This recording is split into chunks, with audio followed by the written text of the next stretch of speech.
Alright, y'all, so today I'm reacting to another Jubilee video, but this is a different game that Jubilee has called Spectrum, and it's should white people adopt people of color? Now, just off of that question, like, why not? Like, you could adopt whoever you want to adopt, but let's watch. I have used microaggressions against my own race. Man. Oh yeah, and the rules for this game called Spectrum is like you stand in the middle, and the people ask you a question, and you either go to like agree, like you can see somewhat agree, strongly agree, and then disagree, same things. So you just go to where you think, like where you, I don't know how to explain it, but like you go where you want to go, and then like you have a conversation about it. Now, what was the question? I've used microaggressions against my own race. I don't even know what that is. I hated being Asian growing up. I despised it. And I just remember making the crudest, most horrible jokes because in some way I felt like this was expected of me to make everyone feel comfortable about my adoption.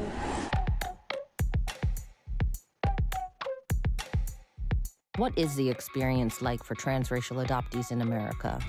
We partnered with Lionsgate on their upcoming film Joyride to Biological kids. Adopted kids are more screwed up than biological kids. I'm gonna say I disagree.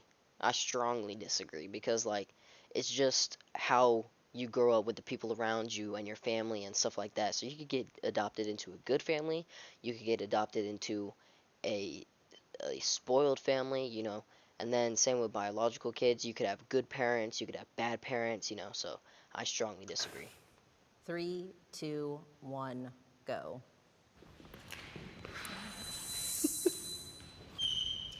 I'm really curious about you two first. Yeah. I know so many biological kids that are screwed up. And they were raised in like a healthy, nuclear, cliche, white picket fence family. And I know several adopted kids that are so successful, that are doing great. I mean, shout out Simone Biles. She went to the Olympics and she was adopted. Can I move? Like, she changed my mind a bit. Like, Come on! Can I? Yeah. I'm like, she has a point there. I can't. No, I can strongly disagree with that. No, because like the thing is, she changed my mind on that because like as a foster kid and like somebody who went through all that, we are f***ed up.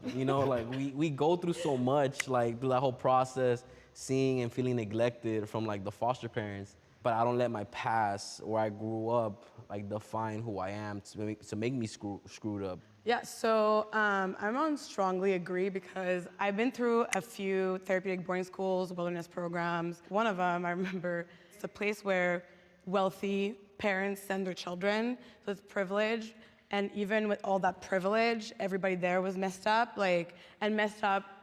just saying like they weren't stable, whether it was a drug addiction or just like bad temper or violence. Adoptees all carry this trauma. Maybe it has something to do with identity and not knowing a lot about our background. Well, some of us not knowing a lot about our background. I think like we don't even have a birthday. And me personally going through that and growing up in a colorblind environment, it's kind of like we were left to fend for ourselves.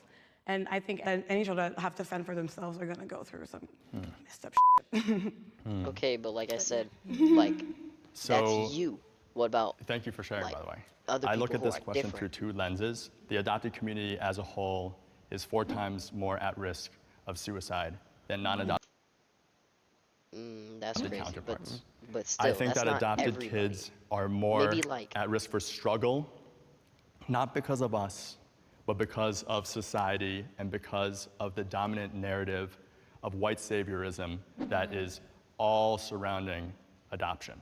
We all know this narrative, but the narrative for those that don't I'm not reading all that. know is this notion of adoptees should feel lucky, adoptees must be grateful, and gratitude is related to this idea of repayment. The effect of that is that we as adoptees, as a whole community, feel like we're less worth than our non-adopted counterparts. It makes us feel like you should repay your life that you were given. You should repay the fortunes that were given to you. And for little kids, How can we repay something that's immeasurable? And it's not fair for us as little kids to have that weight, that burden on us while growing up. And because we have that weight, because we have that burden, that's what, so to speak, messes us up. You're bringing back some stuff. I'm like, Yeah. like, Jesus. I chose to be on this side because I felt if I was on that side, it'd be denying my experience as an adoptee, the fear of abandonment. Okay, so I see like where they're coming from. It's like, they're all adopted, I'm guessing. Like everybody's who's talked so far, I'm pretty sure it said they're adoptees, so they've all been adopted. But they're going with their experiences, and yeah, I mean, they that's good for going with their experiences and stuff like that. But I'm not adopted, but I have a lot of, not a lot, but a few like friends who are adopted, and they're like perfectly fine. They're like me. They're just people. Like it's just how you grew up, where you grew up, the family you grew up with. You know, it's just that. That feels I'm gonna skip to the next question. comes with Transracial adoption should not be allowed. So I disagree. I strongly disagree with this, because that's like saying, like, if I get older, I can't adopt a Chinese kid or a African American kid or something like that. But I like what would be the problem with that? Like, even if I adopted like Jewish counts, because I'm not Jewish, but if I adopted a Jew, I don't know if that counts as transracial. But like, it's just like, you can't tell somebody who you can and can't adopt. So I strongly disagree. 3, 2, 1, go. Yeah. I mean, I think it makes sense. Yeah, We're all transracial adoptees. That would be saying that you would be against your own adoption. And I think I just want to add also, it's different from being colorblind. That's not why I'm here, just to clarify. Okay, theoretically, let's say we were on agree for one reason. Do you guys have any gripes against transracial adoption?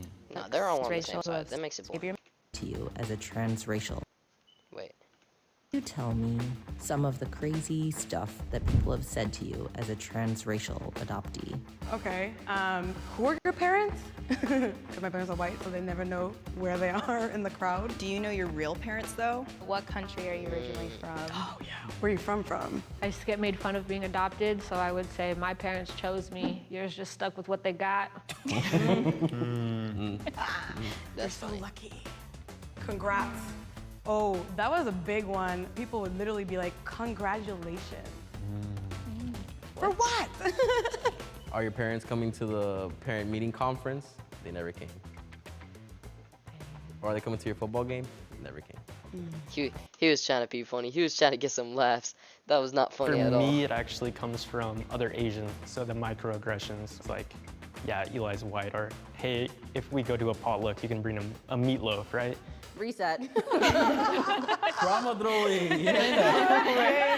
There should be trauma dump moment right there. Yeah, but adoptees can laugh at that, right? Yeah. I mean, Yeah, no. We all, the amount of dark humor we go through, like, I mean, come on, it's very common. Next question. I have used microaggressions against my own race. I don't know what that word means. 3, 2, 1, go. Actually, I'm gonna look it up. Okay, so basically, a microaggression is like little, like slight words or something like that, like rude little words and stuff like that. You would call people, like just barely, not being like completely mean, but like barely. And sometimes you don't know. That's what microaggressions are. So, I mean, yeah, like when you get mad or something. So I'd somewhat agree, because I think they mean it in a different way. But like when you get mad or something, yeah. So I'd just go to somewhat agree. I think when I was younger, there was definitely some jokes that I made, which I deeply regret, but trust me, I'm picking up the slack now. But I think it's also the fact that I was growing up countryside in like a predominantly white place made it so that like I accepted a lot of things, little comments or little jokes that I would just let slide, or people using the N-word. And I think when I started learning more about Black culture, that's when I was like, okay, that's really not okay, and this is why. But I think that also comes with maturity and age. So I'm on strongly agree because I hated being Asian growing up. I despised it, man. My dad would give me a buzz cut. Asians are so cool. Like, Asians are just like something else. Like, Asians are so cool. White people are lame. They're white.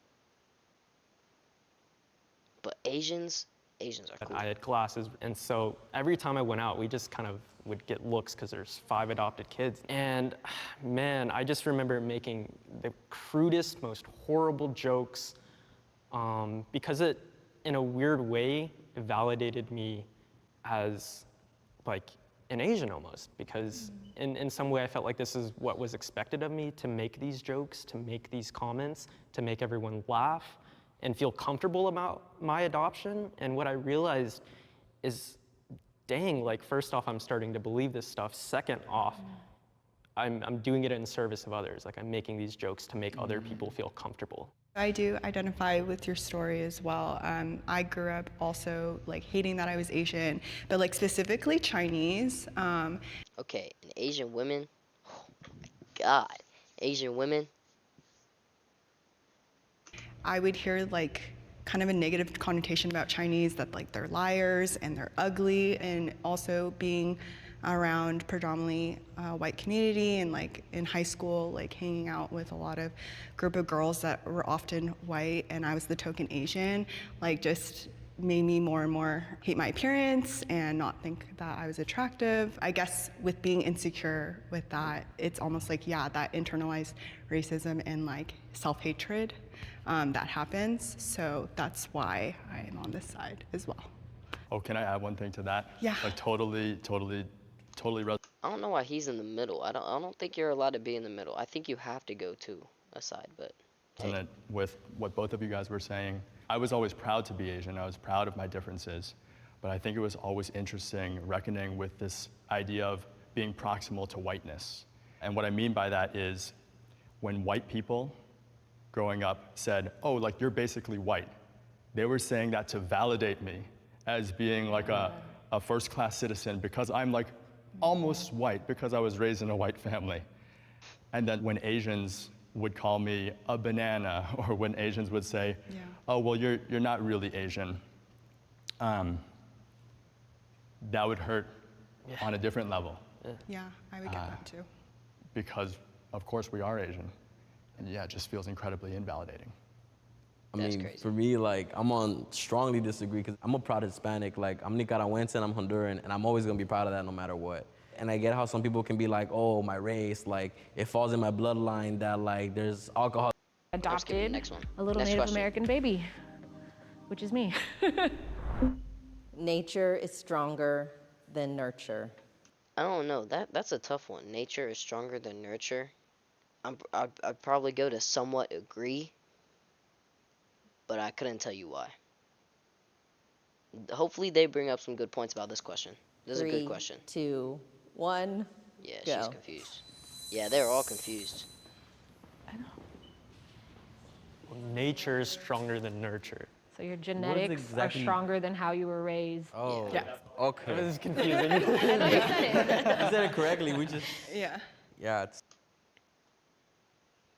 I don't think so because, like, I mean, they're adopted, so they should know, like, more than me, but they're like the place they've, this is how I see it, the place they've like been around, the people, like I said earlier, the people like that's around them, like your surroundings, the nature around you, like that's what you grow up around, that's what you grow up to be, versus nurture is like who you are, like physically, not mentally, physically. So I don't know, that's a hard one, but I'd probably go to somewhat agree. It's just all the trauma, you know. Damn. I want to know, like, why do you agree? Like, out of everybody here, you know? So I was raised by conservative Christian parents, and I do not look like a conservative Christian whatsoever. Growing up in a very strict no alcohol, no drugs, no gambling, no tattoos, being gay is not okay, marriage is for a man and a woman. Here I am, you know, in a same-sex relationship, covered in tattoos. Both of my biological parents suffered. Oh wait, maybe I'm seeing it the wrong way. Maybe I'm seeing it the wrong way. So I'd probably go to somewhat disagree because of what I said. I think I'm seeing it the wrong way. So I'd go to somewhat disagree. Tremendously with their mental health. They were in and out of, you know, mental facilities. I mean, not to be cliche, but 2 out of every 3 Native Americans struggles with addiction. And I did struggle with homelessness and addiction, just like my parents did. I read the Bible cover to cover growing up, and I still made the choices and had the journey that I had. I'm neutral for the fact that, like, at some point it was nature. Genetically, my dad drank a little bit. My mom, she suffered through mental health. And, you know, I remember being a kid seeing all of that. But I don't let that define me. Okay, see, I would be on neutral, but I'm trying to at least pick a side, so that's why I'm going on somewhat. But I would be neutral.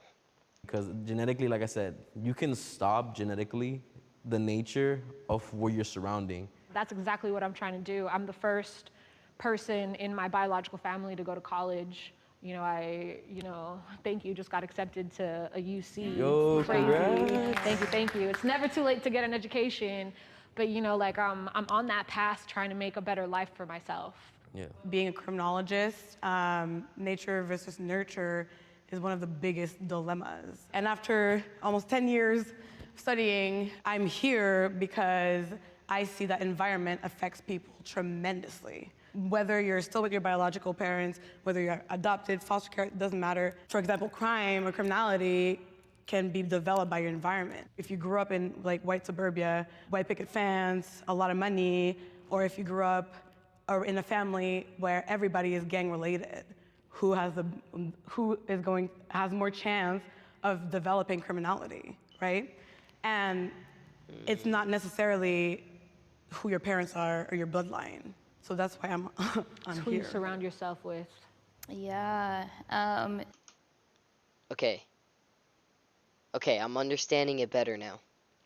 Somewhat agree. So I met my biological family when I was 18. I went to a family reunion. That was kind of like my first big thing where I like met everyone, like over 100 people. I went by myself. I definitely felt out of place. I was like, these are the people who are my blood and I look like them, but I also felt like a stranger still. And I think that just goes into the identity piece that made it even harder for me, because I was like, finally met my birth family, but these people do not feel like family at all. But also my birth dad, there's things that I see in him, especially like when I'm angry, we act the same. Or like there's things from my birth mom that we just both like she grew up doing that I've noticed that I do as well. So I definitely think there are things that like I've seen from my family that I've noticed in me, but I also still feel like a stranger at the same time. I feel like also like children, babies, But I don't understand how that works. But yeah, it looks like that's the last question. Okay, yeah. Looks like that's the last question. So Know that I'm celebrating. I'm just gonna end it there. Now you don't have to listen to anything that I said because I'm not adopted. So like they have different experiences and more experience basically than I do. But that's how I see it. That's my opinion. Everyone deserves an opinion. That's my opinion. So yeah, I hope you guys have enjoyed. Please be sure to like, comment, subscribe, and I'll catch you in the next one. See ya.